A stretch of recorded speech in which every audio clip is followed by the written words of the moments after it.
아침이 즐거우면 하루가 행복합니다. 안녕하세요. 생방송 아침이 좋다의 김경섭입니다. 1월 17일 금요일 아침 이경림입니다. 네, 민족 최대 명절인 설 명절을 일주일 앞두고 몸과 마음 모두 분주하실 텐데 이 기간에 여행 계획 세운 분들 많이 계실 것 같습니다. 특히 동남아 쪽으로 떠나실 분들은 주의하셔야 할 게 있는데 다름 아닌 원인 불명의 국적 불명의 중국 우한 폐렴이 발생하면서 WHO에서 아시아 전역에 폐렴 경보를 발령했습니다. 그렇습니다. 가뜩이나 A형 독감 때문에 많은 분들이 촉각을 곤두세우고 계실 텐데요. 중국 우한 폐렴까지 발생하면서 건강관리에 비상이 걸렸습니다. 이 폐렴의 원인으로 불리는 신종 코로나 바이러스가 태국에서도 발생이 됐다고 하죠. 그렇습니다. 이 태국뿐만 아니라 홍콩, 싱가포르에서도 의심 환자가 발생했다고 하는데 특히 중국인 수억 명이 설 연휴와 함께 해외여행을 앞두고 있어서 아시아 각국이 더욱 바짝 긴장을 하고 있습니다. 네, 질병관리본부에서도 교민과 여행객들에게 주의를 당부했는데요. 모쪼록 건강한 여행을 위해서는 개인 위생관리 철저하게 해주셔야겠죠? 그렇습니다. 그리고 요즘에 일교차가 크다 보니까 감기 환자가 더욱 늘어나고 있는데 자, 오늘 날씨는 어떨지 먼저 알아봅니다. 강혜라 기상캐스터. 네, 강혜라입니다. 네, 오늘 아침은 어제 아침보다는 덜 춥다 이런 느낌이 좀 드는데 어떻게 기온이 좀 올라갔는지 날씨 전해주시죠. 네, 건조한 대기 속에 낮과 밤의 기온차가 크게 벌어지고 있습니다. 면역력이 약해지면서 감기 걸릴 가능성이 높은 만큼 건강관리 잘해주셔야겠습니다. 오늘 아침도 어제와 비슷한 추위가 이어집니다. 현재 대전 기온은 영하 2.8도로 시작하고 있는데요. 그래도 낮부터는 영상 6도까지 오르면서 추위의 기세가 누그러지겠습니다. 하지만 날이 풀리면 미세먼지 걱정을 안 할 수가 없는데요. 대기가 정체되면서 세종은 오전에 일시적으로 미세먼지 농도 나쁨 수준을 보이겠습니다. 나날이 건조함은 더 심해지고 있습니다. 화재 사고 예방에 각별히 유의하시기 바랍니다. 위성 영상입니다. 오늘은 고기압의 가장자리에 들면서 구름의 양이 많겠습니다. 지역별 날씨입니다. 낮 기온은 어제와 비슷하거나 조금 높겠습니다. 천안 5도, 세종 6도, 대전 6도까지 오르면서 일교차가 크게 나겠습니다.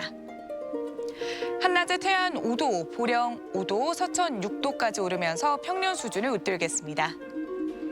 파도는 전해상에서 낮게 일겠고요. 약한 바람이 불겠습니다. 주간 날씨입니다. 일요일 오후에는 산발적으로 빗방울이 떨어지거나 눈이 날리는 곳이 있겠습니다. 날씨였습니다. 올겨울은 눈 구경하기가 참 힘들어서 지역마다 이 겨울 축제를 열어야 하는데 직격탄을 맞고 있습니다. 네. 그러니까 스키장만 가봐도 이 슬로프를 다 개방하지 못하고 있고 아무튼 겨울은 눈이 내리고 추워야 제맛 아니겠습니까? 네. 그러고 보니까 또 얼마 전에는 제주에서 때이른 봄꽃 개화 소식이 들기도 네. 했었잖아요. 근데 요 며칠 또 대설 경보가 발효되고 있습니다. 그렇습니다. 반대로 강원 지역은 눈 대신 마른 잎으로 뒤덮였고요. 나흘째 건조주의보가 발효 중이라고 하는데요. 정말 이럴 때일수록 불씨 관리 잘 하시고 산불 꼭 조심하셔야겠습니다. 네. 자, 오늘 첫 소식, 우리 지역의 문화예술 소식을 전해드리는 문화나들입니다. 우리가 그 선조들의 지혜라는 말을 많이 사용하는데 이번에 소개해드릴 두 공예야말로 선조들의 지혜를 엿볼 수 있는 그런 작품들이 아닐까 싶습니다. 소박하지만 화려함이 묻어있고 또 평범한 것 같은데 독특한 매력이 있는 그런 작품들이죠. 그렇습니다. 자세히 보아야 예쁘다, 오래 보아야 사랑스럽다라는 이 나태주 시인의 식구와 잘 어울리는 작품이 아닐까 싶은데요. 발상의 전환이 담긴 우리 전통의 아름다움 속으로 문화나들이 떠나보시죠. 전통의 아름다움과 그 가치를 만나볼 수 있는 문화나들이 한지 공예가의 전시회 그리고 보자기 아티스트들의 이야기까지 전통미로 물들이는 특별한 시간을 함께 해본다.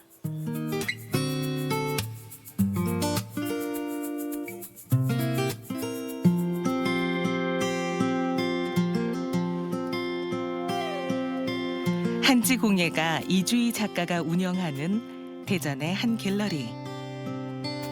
꾸준한 작품 활동을 통해 전통의 미를 전하고 있는 그녀는 이번에 소반을 소재로 한 소반 색을 만나다라는 개인전을 열게 됐다. 몇 년 전까지 작품을 할 때는 뭐 다양하게 보여주려고 했었어요. 다양하게 조그마한 소품서부터 가구까지 다양하게 갔었거든요. 근데 이번에는 한 소재로 이제 하다 보니까 소반이라는 주체로 해서 계달의상하고 이렇게 같이 어우러져서 그걸 이제 하게 됐다는 거, 그 차이점이 있겠죠. 음식을 올리는 용도의 작은 상 소반. 일상 속에 흔하게 사용되는 도구이자 하나의 예술품으로 평가받는다. 이주희 작가는 나무를 깎아 만든 소반에 또다시 다양한 색의 한지로 각기 다른 옷을 입히며 전통의 미를 담아내고 그 아름다움을 널리 알리고자 했다. 소반을 선택하게 된 것은 그냥 옛날 거지만 또 다시 한번 되짚어보면 새롭게 하다 보면은 이 일반 젊은 사람들도 같이 갈 수 있지 않을까. 그래서 한지 자체에서도 좀 이제 컬러도 화려하면서도 어떤 모던하고 또 무게감이 있으면서도 또 좀 눌러주는 그 가벼움 같은 뭐 이런 걸 중합해서 하게 됐거든요. 젊은 사람도 같이 사용할 수 있고 또 쓰임으로 인해서 편안해질 수 있다는 거, 그 주제를 한번 삼게 됐었던 것 같아요. 소반에 색을 입히는 과정은 생각보다 쉽지 않은 작업이다. 한지를 여러 겹 덧대고 때론 문양을 만들고 그 과정 속에서 여러 번 색을 입히며 인고와 정성을 담아야 한다. 한지 작업을 하려면 시간이 좀 오래 걸리는 편이거든요. 초배할 때는 마르는 과정이 있어요. 쉬었다가 품어져 나오는 그 시간을 여유를 둬야 돼요. 그러니까 하루 정도 지난 다음에 색지를 붙여주시고요. 그래서 한 열흘 정도 지난 다음에 그 마감칠을 해줘야지만 한지가 나중에 완성이 됐을 때 뜨지도 않고 이쁘게 나오거든요. 그래서 한지는 바로바로 나오는 작업이 아니고 좀 시간이 걸려지고 또 손이 많이 간다는 거. 자연의 질감이 살아있는 환경 친화적인 소재로 마치 숨을 쉬는 듯한 생명력을 지닌 한지. 작은 소품부터 대작에 이르기까지 이주희 한지 공예가의 작품 세계는 다양한 분야를 아우르고 있다. 한지의 무궁무진한 변신은 그녀의 손을 통해서 과거를 그리고 현재를 물들이며 미래로 이어진다. 실질적으로 우리가 옛것이 있으니까 현대가 있는 거잖아요. 그러니까 옛것이 있는데 조금 더 그걸 돌려서 생각하면 이렇게 멋스러운 거 좀 젊은 친구들이 접할 수 있게끔 작품을 좀 더 신경을 써주면 더 되지 않나, 저는 그렇다고 생각해요.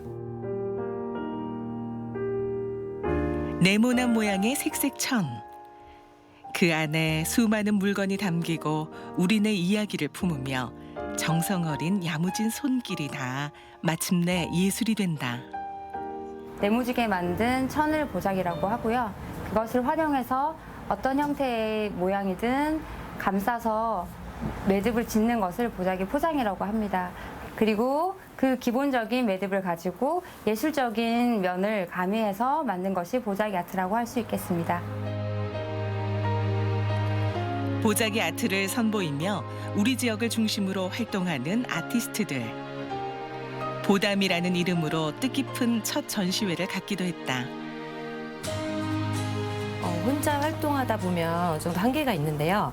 같이 활동을 하다 보니까 저희가 이제 선생님들별로 이제 아이디어라든지 정보 공유가 되니까 되게 시너지가 좋더라고요. 그래서 보자기 제작을 하더라도 벌써 이제 아이디어가 여러 가지가 나오잖아요. 그래서 함께 활동하면서 너무 즐겁게 의지하면서 하고 있습니다. 형형색색의 빛깔을 내는 다채로운 소재의 보자기. 60여 가지의 매듭 덕에 매 작품이 다르게 표현된다는 게 보자기 아트의 매력이다. 이 매듭법은 용돈, 상품권, 예단에 활용되는 매듭법입니다. 새싹 매듭법으로 새로운 시작을 위한 선물로 이용됩니다. 이 매듭법은 배색의 미가 돋보이는 매듭입니다. 이 외에도 다양한 매듭법으로 포장을 하거나 예술 작품으로 만들 수 있습니다. 과거에서 현재로 이어지는 보자기의 역사. 예단, 함, 이바지 등을 정성껏 감싸 경건한 그 마음을 담고 선물을 전할 때도 특별한 보자기 포장을 통해 깊은 칭송의 마음을 전하곤 한다. 보자기의 강점 중에 하나가 친환경입니다. 요즘에 에코백 하시는데요. 저는 마트에 갈 때 보자기를 한 장씩 가져가서 이렇게 장바구니를 만들어서 집에 옵니다. 그리고 명절이나 특별한 날 용돈이나 상품권 포장으로 사용할 수 있는 포장법이고요. 각 티슈 포장법이에요. 특별하게 인테리어에 사용할 수 있는 포장법입니다. 이 외에도 보자기 아트가 인테리어 포장으로 많이들 사용할 수 있고요. 지금 현재 무궁무진하게 많이 이용되고 있습니다. 최근에는 다양한 소품도 만들어내는 보자기 아티스트들. 전통 문화의 단순 보존이 아니라 현대화 과정을 시도해 보자기를 일상으로 끌어들이기 위해 노력 중이다. 저희 선조들이 사용하고 이용했던 전통 포장을 저희가 계승 발전시켜서 지금 시대에 맞는 저희 삶 속에서 사용할 수 있는 보자기 포장으로 만들어 가고 있습니다. 그리고 저희 보자기 아트가 우리나라뿐만 아니라 세계적으로 사랑받는 보자기 아트가 되었으면 좋겠습니다. 화려하고 우아하면서 또 단아한 한국의 미를 닮은 보자기. 보자기는 단순히 운반의 도구가 아닌 정성과 포용의 예술 작품이 된다.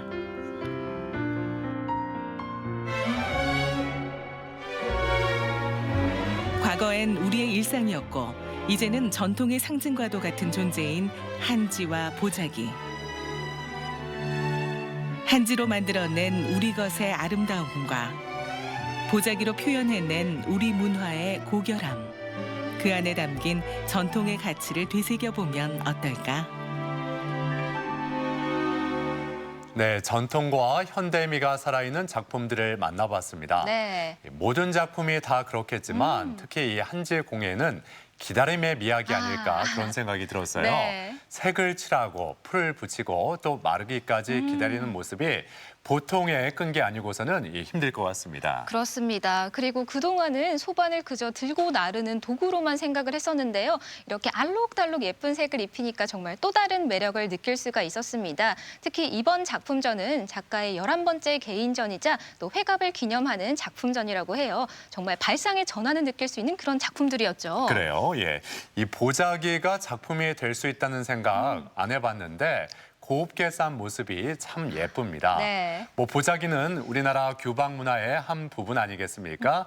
복을 담는 의미로 많이 쓰였다고 하는데 그 포장법도 다 다르고 네. 쓰임새도 각양각색이네요. 네, 정말 아름답더라고요. 특히 귀한 분께 선물을 드릴 때 우리가 보자기로 예쁘게 싸서 선물을 드리잖아요. 사실 집에도 뭐 보자기라든지 소반을 많이 보지만 작품이라는 생각을 못했는데 언제 한번 꼭 공방에 가서 이런 소반과 보자기의 아름다움을 느껴보고 싶은데요. 이렇게 아름다운 작품을 한번 만나봤고요. 네. 이번에는 이제 겨울 방학을 맞은 우리 아이들의 소식 한번 만나볼까요? 그럴까요? 예. 요즘 아이들 방학이라 여기저기서 캠프 소식이 들려오고 있는데 그중에서 우리 아이들의 생각의 길을 훌쩍 자라게 해주는 캠프가 있다고 해서 직접 찾아가 봤습니다. 산사에서 열린 특별한 수련회 함께 만나보시죠. 신라 화랑의 기상이 숨쉬는 곳, 불교무의 선무도의 본산인 골골사.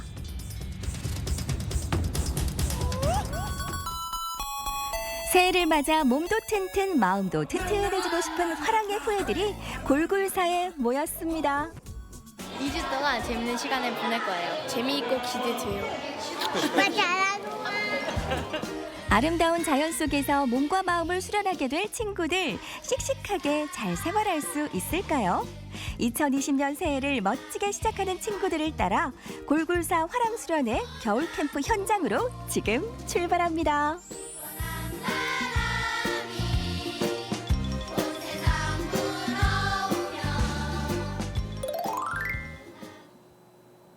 지금 시간 새벽 5시 아직 해가 뜨지 않는 골골스 앞에 나와 있습니다.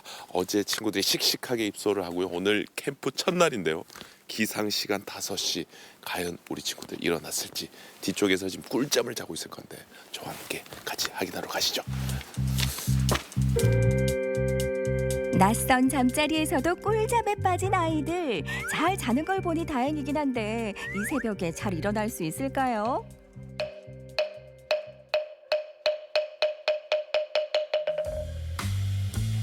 평소라면 한밤중이었을 시간, 아직은 엄마 품이 더 익숙할 초등학생들이지만 칭얼거림도 없이 씩씩하게 잘 일어납니다. 어디 그뿐인가요? 이부자리도 척척 정리하네요. 우리 친구는 평소에 집에서도 일어나면 이렇게 본인 이불 개고 정리하고 해요? 저 안방에서 지금 정리 안 해요. 아, 안방에서 자서 정리는 안 하고. 요즘 오늘 해보니까 어떤 것 같아요? 처음 해보는 거예요? 자기가 잔 자리 이렇게 정리하니까 기분은 어떤 것 같아요? 불편해. 여학생들의 방은 어떨까요? 이미 기상은 완료, 세수에 스킨케어도 완료, 헤어롤까지 야무지게 하고 준비를 끝낸 모습이 남학생들이랑은 살짝 비교된다. 야, 이 여학생들이 초등학생들이죠, 우리 친구들. 야, 일단 뭐 남학생들하고 조금 느낌이 달라요. 일단 뭐 옷도 뭐 깔끔하게 입었는 것 같고 지금 뭐 이불 개는 속도도 이렇게 빠른한 것 같고. 야, 일단은 또 외모에 엄청 지금 신경을 쓰고 있는 것 같습니다. 아, 좋습니다. 일단 뭐 야, 우리 친구들이 뭐 세수는 뭐 기본으로 기본에 있는 것 같고 앞머리 중요하고 뒹굴뒹굴 늦잠 자고 싶은 겨울방학의 유혹을 물리친 대단한 아이들답게 첫날의 기상 미션도 수월하게 클리어. 화랑수련회의 본격적인 일과가 시작되는데요. 어떤 프로그램으로 준비돼 있을까요? 저희 고사 화랑수련회는 이곳에 이제 학생들이 와가지고 새벽부터 앱을 하고 명상하고 체험을 통해서 화랑들의 그런 호연직을 지키면서 21세기의 신화랑, 그러니까 21세기의 리더로서의 자질을 키워가는 그런 캠프라고 할 수가 있습니다. 사찰에서 지내는 화랑수련회의 첫 일정은 예불과 명상입니다. 생소하지만 정성껏 절도 따라해보고 반야심경도 따라 읊어보며 새벽 예불을 무사히 마치는가 싶었는데요. 금세 고비가 찾아왔습니다. 평소라면 이불 속에 있어야 할 시간, 아직 깜깜한 시간에 시작된 명상. 초롱초롱하던 친구들의 긴장감이 풀리고 눈도 같이 풀리니 이건 명상이 아니라 자신과의 싸움, 졸음과의 사투가 시작됐습니다.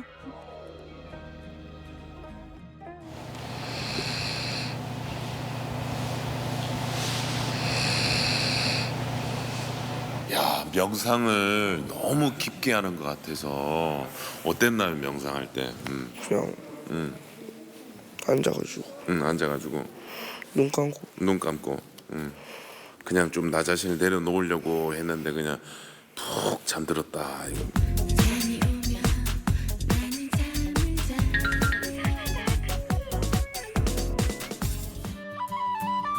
골골사에도 날이 밝아오고 아침 식사 시간이 찾아왔습니다.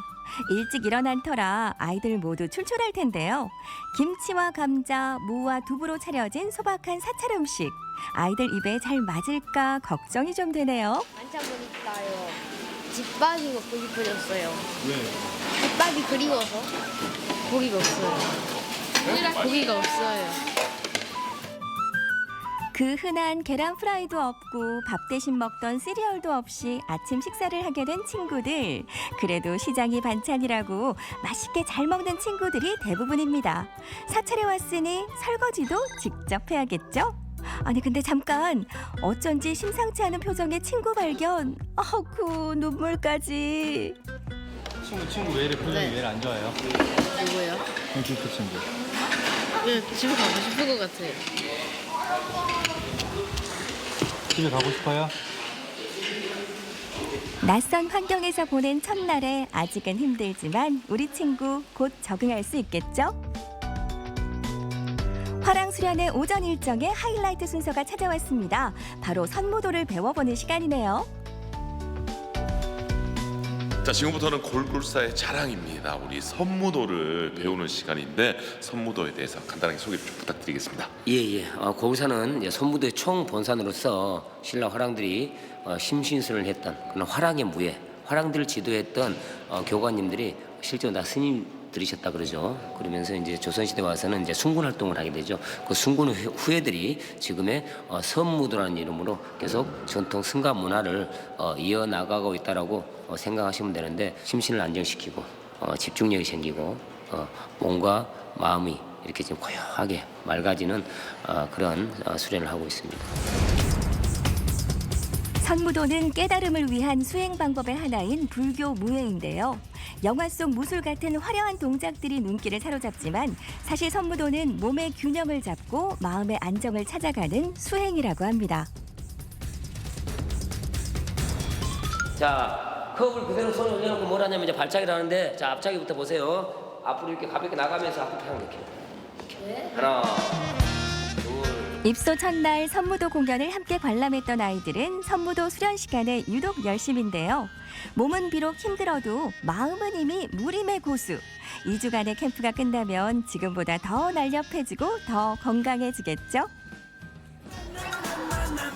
김시영 리포터도 야심차게 도전. 발차기쯤이야 무예도 아니라더니 어딘지 모르게 2% 어색한 이 모습.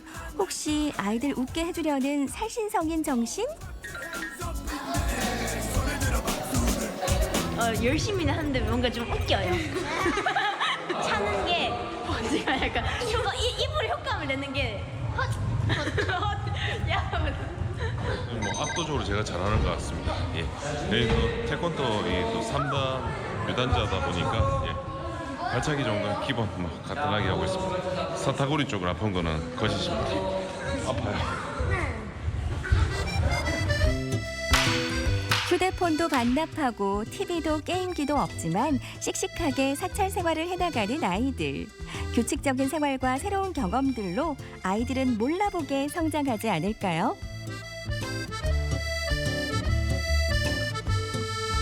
자, 친구들과 함께한 템플스테이, 저에게도 굉장히 소중한 시간이었던 것 같습니다. 다양하고 알찬 프로그램으로 하루 종일 쭉 진행되니까 부모님들 걱정 안 하셔도 될 것 같습니다. 이래서 템플스테이 하는 거를 제대로 느낀 것 같습니다. 저도 이 템플스테이의 소중한 매력을 느껴서 바로 접수하러 가도록 하겠습니다. 2020년 잘 살아보도록 하겠습니다. 우리 시청자 여러분들도 화이팅! 골골사 화랑 수련회 캠프. 이불 밑에서 나오기 싫은 겨울에도 씩씩하게 생활하는 친구들의 모습이 정말 대견하지 않으신가요? 친구들의 새해 첫 도전 무사히 마치길 응원합니다. 네, 겨울 템플스테이 이야기 만나봤습니다. 네. 아이들이 방학을 하면 아무래도 생활이 느슨해지기 마련인데 네. 엄마와 아이 간에 전쟁 아닌 전쟁이 일어나는 가장 큰 이유 바로 스마트폰 때문 아니겠어요? 네. 아이가 한시라도 스마트폰을 떼지 않고 생활하다 보면 엄마들의 잔소리는 더 커질 수밖에 없는데 이렇게 아이들이 속세에서 좀 벗어나서 생활하다 보면 좀 더 성숙해서 돌아오지 않을까 그런 생각이 듭니다. 그렇습니다. 이렇게 잠투정도 할 수 없고 반찬 투정도 할 수가 없잖아요. 아까 화면에서 어떤 남학생은 정말 집에 가고 싶다고 눈물 또르르 흐르는 모습까지 봤는데 마음이 좀 아팠습니다. 네. 하지만 그 일정이 조금 힘들었던 만큼 집으로 돌아갔을 때 가족들의 소중함 또 일상의 소중함을 더 많이 느낄 수 있지 않나 싶습니다. 네. 우리 아이들의 겨울 캠프 이야기 잘 만나봤습니다. 포항에서 온 소식 잘 봤습니다.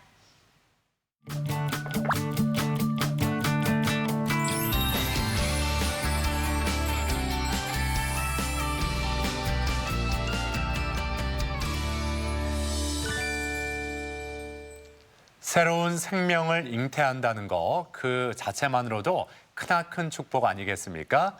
10달을 품고 또 세상을 마주한다는 게 쉽지만은 않을 텐데 아무튼 신비로운 일이면 틀림없어요. 네, 그렇습니다. 임신 기간에는 주의해야 될 것도 또 지켜야 될 것도 굉장히 많은데요. 의외로 임신 중에 내분비계 질환으로 고생하시는 임신부들이 많다고 하죠. 그렇습니다.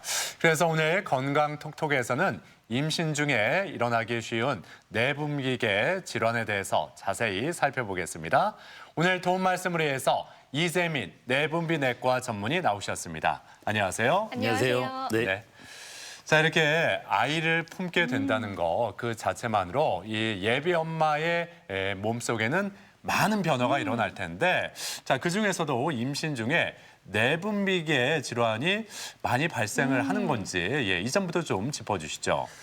예, 그 내분비계 질환은 여러 가지가 있습니다. 그래서 아마 임신 전에서부터 약을 먹고 있는 경우도 있기는 한데요. 공교롭게도 아무런 질병이 없던 분들이 임신을 한 후에 어떤 여러 가지 호르몬 변화에 의해서 어떤 병이 생겼다 그러면 굉장히 당황하는 경우가 있거든요. 네. 예, 그중에 가장 대표적인 경우가 갑상선 기능 이상과 임신 후반기에 생기는 임신성 당뇨병이 굉장히 많아요. 그래서 저희가 요즘 세상이 보게 되면 저희 나라 같은 경우에 굉장히 서구화가 많이 돼 있고, 이런 서구화가 많이 돼 있다 보면 결론적으로는 대사질환이 많이 발생을 하게 돼 있는데요. 네. 그중에 대표적인 것들이 당뇨병, 고지혈증, 고혈압 이런 여러 가지 질환들이 발생합니다. 임신 후반기에는 호르몬이 아기를 성장시키게 만드는 호르몬으로 변동이 되게 있는데요. 이 호르몬이 임신성 당뇨병을 갖다 유발을 하게 돼요. 임신성 당뇨병은 당뇨병과 마찬가지로 내 몸에서의 혈관 질환이나 다른 여러 가지 문제들을 갖다 일으킬 수가 있는데요.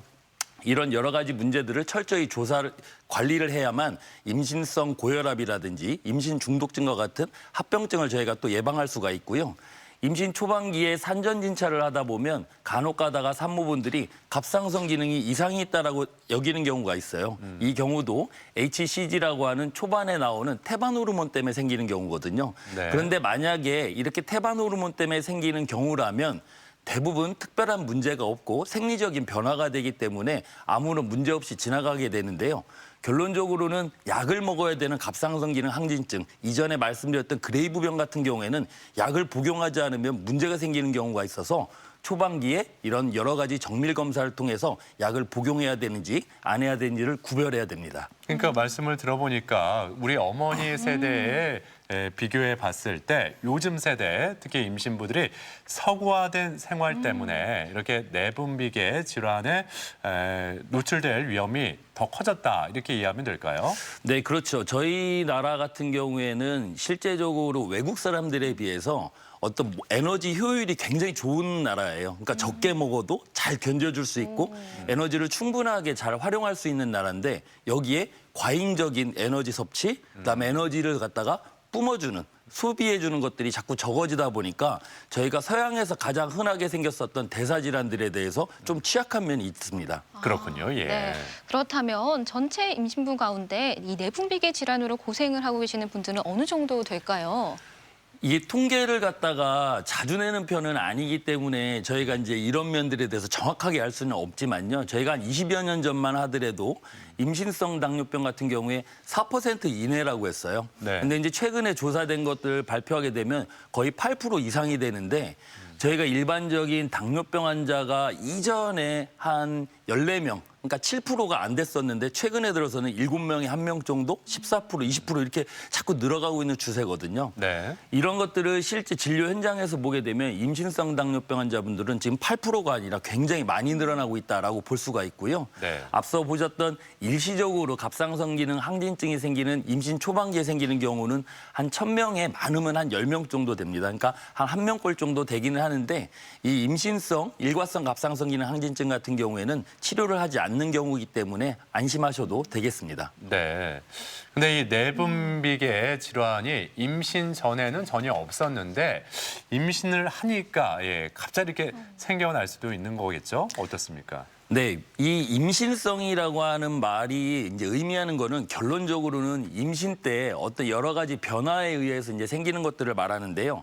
임신이라는 환경이 딱 되면 저희가 산부인과 선생님들하고 얘기를 하다 보면 수천 가지의 변화가 일어난다고 그래요. 네. 그중에서도 임신을 20주를 기준으로 보게 되면 앞쪽을 전반기, 뒤쪽을 후반기라고 할 때에 이 각각의 주작용하는 호르몬들이 좀 틀리게 돼 있거든요. 네. 그래서 전반기 때에 이제 나오는 호르몬, 뒤에 후반기 때 나오는 호르몬들이 각자의 역할을 하게 돼 있는데, 이 호르몬들이라는 게 너무나 희한한 거는 각자의 역할을 하기도 하지만 서로의 영향을 미치게 돼 있습니다.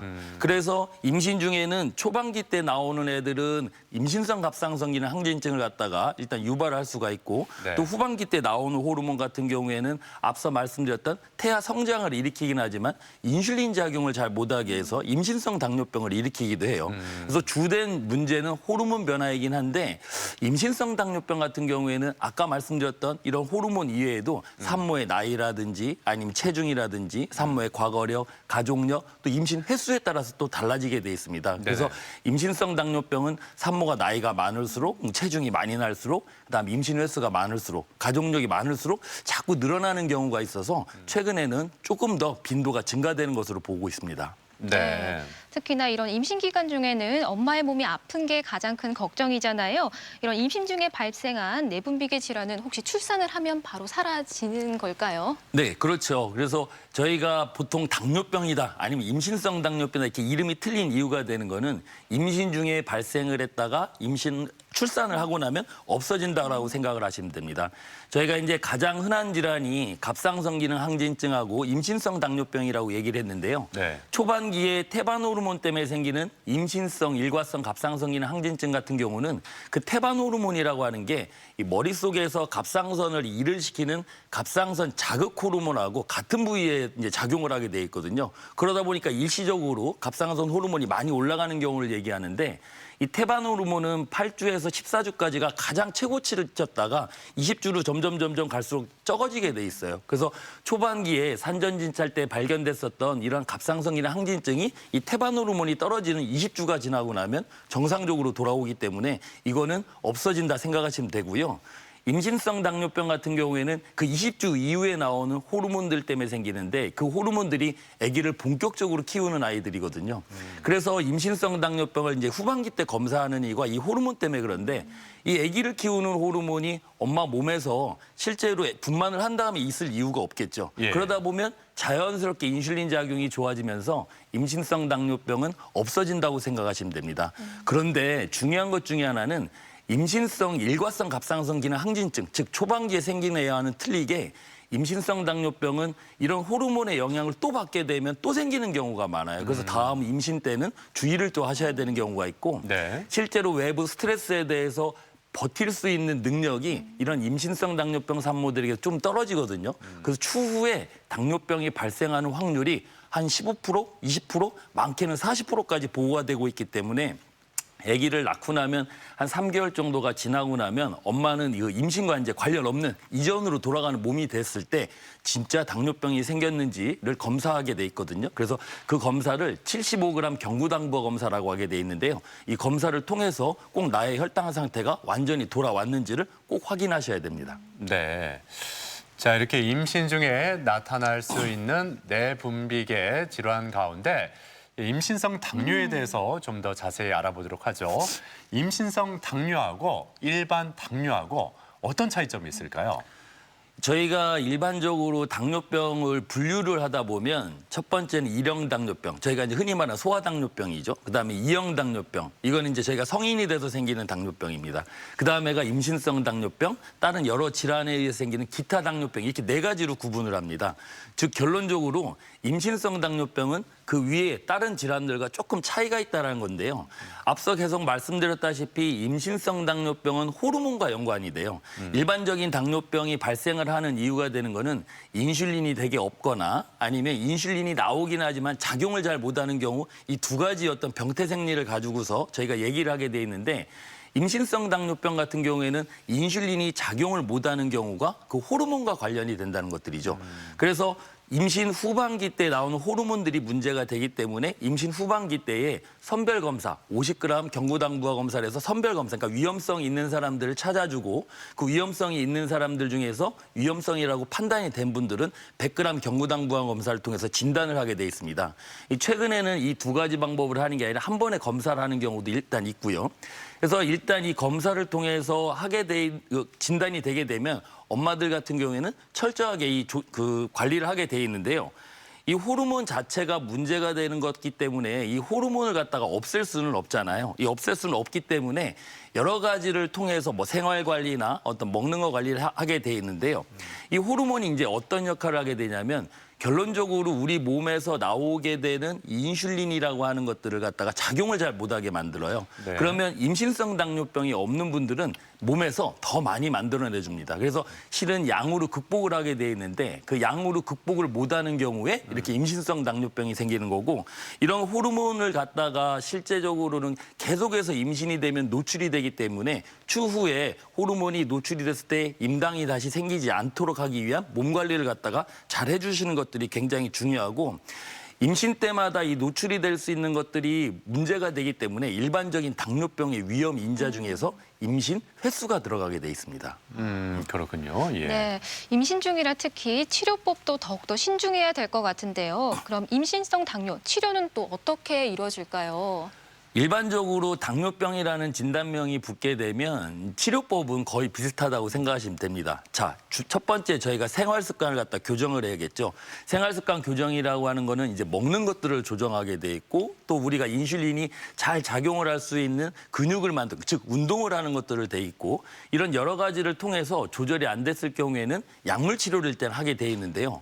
공교롭게도 이제 산모분들한테는 이런 약물 치료에서 먹는 이제 경구혈당 강화제를 쓰지를 못해요. 그래서 혹시라도 생활 관리를 통해서 조절이 잘 안 된다는 경우에는 어쩔 수 없이 인슐린을 치료를 하는 게 일반적인 당뇨병과 조금 차이가 나는 것들이고요. 네. 저희가 이제 앞서 말씀드렸던 것처럼 임신성 당뇨병이라는 거는 인슐린이 작용을 잘 못하는 환경입니다. 그럼 얘네들이 작용을 잘하는 환경을 갖다가 만들어주게 되는 건 어떤 것들이 있냐면, 인슐린이 나오는 거를 잘 작용, 운동 같은 걸 하게 되면 대부분의 혈당 관리가 굉장히 잘 되거든요. 그래서 식사 후에 한 30분 정도 있다가 조금 걸어주신다든지 운동을 하게끔 만들어주게 돼 있는데요. 대부분은 이런 조절을 하는 것들이 저희가 혈당 범위 내에 잘 조절이 되는데, 문제는 먹는 거를 못 따라간다는 것들이죠. 그래서 저희가 비교적 좋아하는 음식들이 보게 되면 단짠 음식들이잖아요. 이 혈당 조절 목표치가 일반적인 당뇨병 환자분들하고는 조금 틀리게 더 타이트하게 가는 경향이 있어요. 그래서 일반적인 당뇨병 환자분들은 식후 2시간에 180 이내로 조절하는 거를 표에서 보는 바와 같이 120 이내로 조절하다 보면 특히 먹는 게 가장 중요하게 돼 있는데요. 이 먹는 거를 갖다가 저희가 조절을 할 때 어떤 또 원칙이 있냐면, 엄마분들 같은 경우에는 우리가 엄마만 필요로 하는 영양분 칼로리가 필요한 게 아니라 아기를 키워야 되기 때문에 일반적으로 산모에게 필요한 양 플러스 한 300에서 400칼로리 정도를 더 주게 돼 있습니다. 특히나 그중에서도 탄수화물이 굉장히 중요해요. 탄수화물 자체가 섭취가 원활하지가 않게 되면 아기가 성장을 갖다 잘 못하게 돼 있어서 탄수화물을 그 칼로리의 30%에서 40%를 더 주게 돼 있거든요. 그래서 그런 식단을 갖다가 개별적으로 짜주는 것들이 굉장히 중요하고, 엄마들 같은 경우에 이제 혈당 조절이 잘 안 되는 경우, 특히 이제 탄수화물을 먹는 경우 조절을 못하는 병을 당뇨병이라고 하잖아요. 네. 그런 경우에 이제 당이 자꾸 높아지면 인슐린을 맞는 게 무서워서 탄수화물 섭취를 자꾸 안 하게 됩니다. 그런데 탄수화물 섭취를 자꾸 안 하게 되면 문제가 되는 거는 우리 몸에서는 탄수화물을 공급하기 위해서 지방이나 근육들, 단백질이 이렇게 분해가 되기 시작을 하거든요. 그럼 그 분해가 돼서 당을 공급하게 되면 케톤이라고 하는 애들이 부산물로 나오게 돼요. 그 케톤이라고 하는 것들은 지방산에 좀 일종으로 이렇게 가게 돼 있는데, 이런 것들이 몸을 산성화를 만들게 되고 아기의 뇌 발달, 성장 발달에 치명적으로 안 좋게 되기 때문에 앞서 말씀드렸던 일반적인 당뇨병과 틀린 점은 인슐린을 꼭 써야 된다는 점, 그다음에 식이 관리를 할 때에 꼭 이 탄수화물이 정확하게 들어가야 된다는 점을 꼭 명심했으면 좋겠습니다. 네. 그러니까 임신성 당뇨가 있을 때 생활 관리, 식단 관리가 중요하다 말씀을 해주셨는데, 그런 생활 관리로도 되지 않았을 때는 앞서 그 인슐린 치료에 들어가야 된다 말씀을 해주셨는데, 이렇게 인슐린 치료를 받으면 태아에게 어떤 영향을 끼치진 않을까, 이런 점이 좀 궁금하고, 그리고 치료를 좀 미루다 보면은 또 태아에게 어떤 영향을 끼칠 수 있는지 이런 점을 좀 짚어주시죠. 네, 저희가 이 엄마들에 있어서 가장 걱정인 거죠. 약을 먹는다거나 인슐린 치료를 하게 되면 100명이면 100명의 다 환자분들이나 보호자분들이 이거 아기한테 괜찮느냐고 물어보게 돼 있습니다. 예. 저희가 산모분들에게 있어서는 약제를 쓸 수 있는 게 좀 한정적이긴 한데요. 네. 인슐린 같은 경우는 안전성이 이미 확보된 약이고 그런데 인슐린도 종류가 굉장히 많거든요. 그래서 산모분에게 쓸 수 있는 인슐린이 정해져 있기 때문에 그 점을 주의해서 쓰신다고 하면 큰 문제는 없으시고요. 네. 만약에 이 치료를 잘 안 했을 경우를 생각을 하게 되면 여러 가지 문제가 일어날 수가 있는데 엄마들 같은 경우에는 이 임신성 당뇨병 자체가 임신성 고혈압이나 임신 중독증의 위험 인자가 되거든요. 이런 경우에는 실제로 혈당 관리가 100% 된다고 해도 문제가 되는 경우가 있어서 저희가 비교적 이런 것들을 철저하게 관리를 하고 이런 것들이 이제 당이 높아지지 않게끔 관리를 합니다. 또한 태반 자체가 떨어져 나가는 것들도 있을 수가 있고 전치 태반 그다음에 수술할 확률들이 높은 게 엄마 쪽에서 이제 문제가 되는 것들이고요. 아기한테 이제 이 혈당이 문제가 되는 것들을 알려고 하면 저희가 이제 혈당이라는 걸 간단하게 알아야 되는데 혈당이 높다, 당이 조절이 안 된다라고 하는 의미는 결론적으로는 혈관 속에 있는 당분 수치가 높다라고 하는 거예요. 이 혈관 속에 이제 당분이 높다라고 하는 건 뭐냐면 저희가 이제 식사를 하게 되면 탄수화물, 단백질, 지방 여러 가지를 복용하게 돼 있는데 가장 주 에너지를 쓰는 건 탄수화물이거든요. 이 탄수화물이 분해가 되기 시작한 게 당분입니다. 이 탄수화물이 분해가 되기 시작을 하면 장에서 흡수가 되고 이것들이 혈관을 따라 움직이면서 실제로는 내 몸에 에너지를 전달하게 돼 있어요. 그래서 혈관에서 뭐 뇌에도 주고 심장에도 주고 폐에도 주고 이런 영양분을 당분이 가게 돼 있는데 이 혈관에서 내 몸으로 들어가게끔 하는 것들이 인슐린이거든요. 근데 임신성 당뇨병은 인슐린이 작용을 못하다 보니까 혈관에 당이 둥둥 떠 있게 되는 거죠. 그러다 보면 일반적인 당뇨병 환자분들은 이것이 소변으로 빠져나가서 이를 당뇨라고 하는 거예요. 근데 엄마들 같은 경우는 이 넘쳐나는 에너지가 결론적으로는 아기한테 간다는 거죠. 자, 상식적으로 생각을 할 때에 아기가 태어나서 밥도 잘 먹고 이유식도 잘 먹고 하게 되면 쑥쑥 커서 너무 좋은데 아기가 한정된 엄마 뱃속 공간 안에서 있다 보니까 아기가 크기 시작을 하게 되면 문제가 되는 거죠. 엄마는 이미 엄마가 가지고 있는 에너지의 일부를 아기를 키우는 데 쓰고 있는데 플러스 알파를 주게 되는 겁니다. 그래서 혈당 관리가 잘 안 되면 아기는 거대화가 될 수가 있고 이 거대화가 되면 태반 속에서 굉장히 불편한 거죠. 그래서 움직임이 있다가 발길질 같은 거 잘못하다 보면 양막이 터지는 경우도 있어서 수술하는 경우도 생길 수가 있고 실제로 이 아이들이 나중에 분만을 하는 경우에 저희가 요즘에는 자연분만을 많이 하잖아요. 이 자연분만을 하는 경우에 아기가 너무 큰 경우에는 엄마 골반에 어깨를 심하게 다치는 경우가 있어요. 가장 큰 문제가 되는 것들, 특히 엄마들이 임신성 당뇨병 있는 산모분들이 궁금한 거는 우리 아기가 그럼 태어나서 나중에 당뇨병 안 생깁니까? 이렇게 물어보는 경우가 많아요. 그래서 이런 경우가 위험성이 증가가 되는데 그 이유가 되는 거는 엄마가 아기한테 영양분을 많이 주게 되면 아기도 그 영양분을 이용하려고 하면 아기 췌장이라는 데서 인슐린을 분비를 많이 시킵니다. 그러면 상대적으로 그 주스에 같은 주스에 있는 아이들에 비해서 이 임신성 당뇨병 산모 아기는 췌장 기능이 떨어질 수밖에 없겠죠. 근데 그거 발생하는 게 15년, 20년 뒤에 발생을 하게 되다 보니까 인지를 잘 못하는 경우가 있어서 그런 것들을 좀 주의를 하셔야 되고요. 가장 큰 문제는 만약에 엄마의 혈당 관리가 너무 잘 안 된다라고 하는 경우에 아기의 인슐린 자체가 굉장히 많이 나오게 돼 있거든요. 근데 아기하고 엄마는 이 탯줄 하나로 연결돼 있습니다. 이 탯줄 하나로 연결된 게 분만할 때 딱 자르게 되면 순간적으로 영양분이 안 오면서 이미 나와 있던 인슐린에 의해서 아기가 저혈당 쇼크에 빠지는 경우가 있어요. 그래서 이런 여러 가지 면들을 갖다가 예방하기 위해서는 철저한 당 관리와 우리가 생활 관리를 갖다가 추구하고 있는 것이죠. 그렇군요. 예. 정말 철저한 생활 관리가 정말 중요하다는 점 다시 한번 말씀을 드리고요. 또 얼마 전에 그 갑상선 질환에 대해서 설명을 해주신 적이 있는데요. 임신 기간 중에 발생하는 이 갑상선 질환은 또 어떤 특징이 있을까요?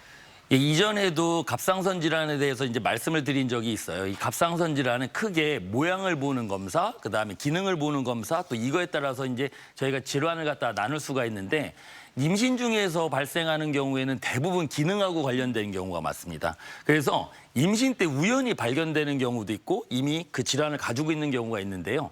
대부분 산정검사를 하게 될 때가 한 6주 정도에서 8주 사이가 되거든요. 그때 산정검사에 보통 갑상선 기능 검사가 들어가는데 이 갑상선 기능은 문제가 되는 게 기능 저하증과 기능 항진증이죠. 그래서 기능 저하증이라고 우연히 발견되는 경우에는 일단 산모분들에게 있어서는 무조건 약을 복용하도록 돼 있어요. 그 이유가 되는 게 엄마의 갑상선 호르몬 수치가 아기의 뇌 발달과 성장 발달에 굉장히 중요합니다. 특히 20주 때까지는 이런 것들을 지켜주지 못하게 된다 그러면 아기가 나중에 문제가 되는 경우가 있습니다. 네. 단 갑상선 기능 저하증을 갖다가 만약에 저희가 발견을 했다 그러면 엄마는 일단 임신 중에는 약을 복용하게 되지만 엄마가 나중에 아기가 태어난 다음에도 약을 먹어야 될까 아닐까를 구분을 해주는 거예요. 그래서 그런 경우는 갑상선이 정말 선천적으로 작은 것인지 아니면 갑상선 기능을 나쁘게 만드는 항체가 있는지를 구분을 해서 엄마에게 긴 플랜을 갖다 알려드리는 거죠.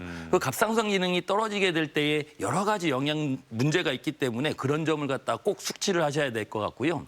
또 임신 중에 이제 우리가 초반기에 갑상선 기능 항진증이 생길 수가 있어요. 그래서 이전에 갑상선 기능 항진증에 약을 먹어야 되는 대표적인 이유가 그레이브병이라고 하는 내 갑상선을 일을 시키는 항체가 있는 경우인데요.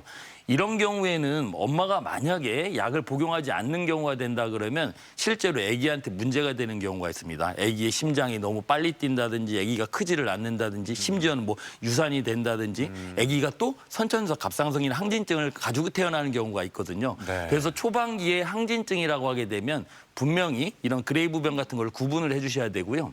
대부분의 이 갑상선이 초반기에 항진증이 돼 있다는 거는 앞서 말씀드렸던 이 태반 호르몬 때문에 그래요. 이 태반 호르몬은 갑상선을 갖다가 일을 시키기 때문에 일시적으로 갑상선 기능이 올라가게 돼 있긴 한데요. 이런 경우를 임신성 일과성 갑상선 기능 항진증이라고 합니다. 이런 경우는 대부분 치료는 필요하지 않고 생리적인 변화로 일어나는 것들이고 그냥 저절로 좋아지는 거기 때문에 굳이 걱정 안 하시고 안심하셔도 될 것 같습니다. 네. 네. 그리고 요즘에는 갑상선의 기능에 문제가 있는 분들이 또 많이 계시잖아요. 임신 전에 갑상선 기능에 문제가 있었던 분들은 또 앞으로 어떻게 관리를 하면 좋을까요? 일단은 갑상선 기능에 문제가 있었다. 뭐 저하증이든 항진증이다 그러면 저희가 계속해서 말씀드린 것처럼 임신이라는 환경이 갑상선 기능을 변동을 시킬 수가 있거든요. 그렇기 때문에 원칙적으로는 현재 갑상선 기능을 정상으로 만든 상태에서 임신을 갖다가 계획하는 것이 일단 1번입니다. 만약에 그렇지가 않은 상태든지 아니면 약을 먹고 있는 상태에서 임신을 됐다 그러면 아까 앞서 말씀드린 것처럼 엄마의 갑상선 호르몬은 아기한테 굉장히 중요해요. 그래서 저희가 임신을 1분기, 2분기, 3분기로 이렇게 13주, 26주, 40주로 나누거든요. 그때마다 맞춰줘야 되는 이 갑상선 호르몬 수치가 있습니다. 그래서 초반기에는 갑상선 약을 복용하면서 매달 검사를 해가지고 20주 때까지는 아기 성장 발달에 문제가 없도록 만들어주게 돼 있고요. 그 이후에는 6주에서 8주 간격으로 혈액 검사를 통해서 갑상선 수치가 아까 말씀드렸던 분기마다 적절히 조절되는가를 평가하셔야 됩니다. 네. 그러니까 아무튼 갑상선 기능에 이상이 있을 때는 약을 먹어야 된다. 앞서 말씀을 해주셨는데 네. 이 약이 호르몬 약 아니겠습니까? 예. 그러니까 많은 또 산모들은 태아에 또 영향을 끼치지 않을까 이 점 때문에 망설이게 될 텐데 실제로 어떻습니까? 대부분의 늘 같은 질문을 하기는 하세요. 그런데 이제 저희가 갑상선 기능 저하증 때에 약을 복용하는 그 약은 앞서 말씀드린 것처럼 갑상선 호르몬제입니다. 이 갑상선 호르몬제는 태아에 전혀 영향이 없습니다. 오히려 갑상선 기능이 떨어져 있는 경우에 그 약 때문에 걱정스러워서 복용을 안 하는 경우가 더 문제가 되기 때문에 예. 갑상선 기능 저하증인 경우에는 그런 문제를 갖다가 걱정 안 하셔도 될 것 같고요. 갑상선 기능 항진증 같은 경우에는 이제 초반기에 환자분들이 증상이 심하다 그러면 저희가 항갑상선제, 그러니까 갑상선 호르몬을 못 만드는 약 이외에도 항부정맥제, 안정제 같은 거를 갖다가 처방을 하는 경우가 있어요. 근데 항부정맥제라든지 안정제 같은 경우에는 산모분들에게는 전혀 쓸 수가 없고요. 네. 저희가 비교적 처방을 하는 항갑상선제 같은 경우는 3가지 종류가 있거든요. 이 중에서 2가지밖에 현재는 산모분들에게 안전성이 확보된 게 없고 최근에 들어서는 한 가지로 이제 점점점 좁혀가고 있거든요. 예. 그래서 만약에 어떤 항갑상선 약을 갖다가 복용하고 있다는 경우에는 임신이 확인되면 주치의 선생님하고 지금 현재 복용하고 있는 약이 괜찮은 것인지 아닌지를 꼭 상의하셔야 될 것 같습니다. 네. 그렇다면 또 임신 중에 발생하는 이런 내분비계 질환을 치료할 때 또 주의해야 할 사항이 있다면 또 어떤 것들이 있을까요? 이 점이 가장 중요한 질문인 것 같아요. 이 대부분의 이제 저희가 병원에서 어떤 치료를 할 경우에는 뭐 다들 경험하시는 거지만 내가 어디가 아프거나 불편하거나 힘들 때가 가거든요. 그러면 그런 경우에 병원을 가서 약을 받게 되면 그 증상들이 호전을 되게 돼 있어요. 그러니까 약을 먹는 이유가 이제 되고 저도 약을 먹으면서 불편하지 않게 되는데 지금 말씀드리는 임신 중에 갑상선 질환, 그다음에 임신성 당뇨병은 아무리 뭔가 나빠진다 하더라도 산모분들이 겪는 증상이 없습니다. 그러니까 관리는 까다로운데 이런 것들이 아무 증상이 없다 보니까 대부분 생각을 하시겠죠. 내가 이거 지금 왜 해야 되는지를 모른다는 거죠. 그래서 실제로는 수치가 굉장히 나빠졌을 때 이제 산모분들에게 말씀을 드려요. 아, 엄마 이 지금 수치가 안 좋다. 이거 좀 잘하셔야 될 것 같은데요 라고 말씀을 드리면 저 아무렇지도 않은데요 라고 하는 경우가 있어요. 그런데 저희가 궁극적으로 임신 중에 있는 내분비 질환을 치료를 하는 이유가 되는 거는 증상 호전이라는 면보다는 태아의 건강, 발달, 그다음에 엄마들이 산 후에 분만을 했을 때 문제가 없게 만들어주려고 하는 것들이거든요.